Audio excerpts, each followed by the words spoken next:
বাংলাদেশের ত্রয়োদশ জাতীয় নির্বাচনের বাকি ৫ মাসেরও কম।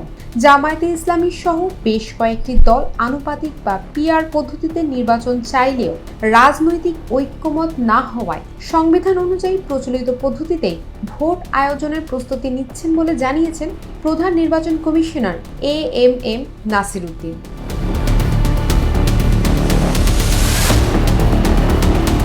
তবে এই সিদ্ধান্তের সমালোচনা করেছে বাংলাদেশ জামায়াতে ইসলামী।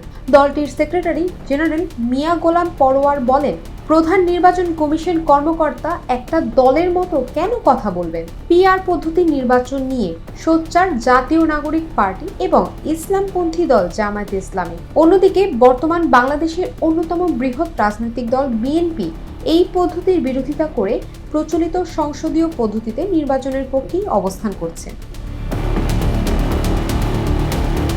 এখন ফেব্রুয়ারিতেই ভোট করতে হলে হাতে থাকা সময়ের মধ্যে পিআর পদ্ধতিতে যাওয়ার বাস্তবতা আর আছে কিনা সেই প্রশ্ন সামনে আসছে। আর এমন প্রেক্ষাপটে পিআর এর দাবিতে মাঠে নামা দলগুলোকে নেতৃত্ব দেওয়া জামায়াতে ইসলামী কি করবে? নির্বাচন কমিশনের মতে পিআর পদ্ধতি বাস্তবায়নে রয়েছে আইনগত, প্রশাসনিক এবং জনসচেতনতার চ্যালেঞ্জ। ফেব্রুয়ারির মধ্যে পিআর পদ্ধতি বাস্তবায়ন কোনোভাবেই সম্ভব নয়।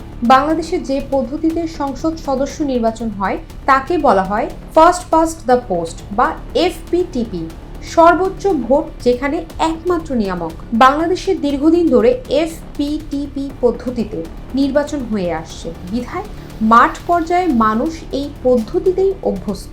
তারা নিজের এলাকার প্রার্থীকে ভোট দেন।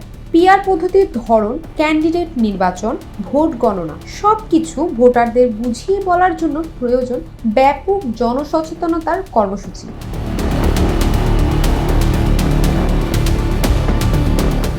সম্প্রতি জামায়াত সহ 7টি দল বেশ কিছু দাবি নিয়ে মাঠে নেমেছে। দাবিগুলোর অন্যতম হলো আনুপাতিক পদ্ধতিতে নির্বাচন। ফেব্রুয়ারিতেই পিআর পদ্ধতিতে নির্বাচন আয়োজন এখনো অসম্ভব নয় বলে মনে করে জামায়াত ইসলামী।